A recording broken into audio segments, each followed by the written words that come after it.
Нүүдэлчдийн соёлын наадам Завхан аймгийн Эрдэнэ хайрхан сумын Улаагчны хар нуурын хөвөөнд 2018 оны 7 дугаар сарын 4-өөс 6-ны өдрүүдэд болно.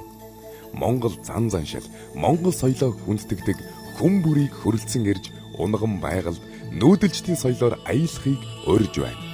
Завхан аймгийн Эрдэнэ хайрхан сумын Улаагчны хар нуурт.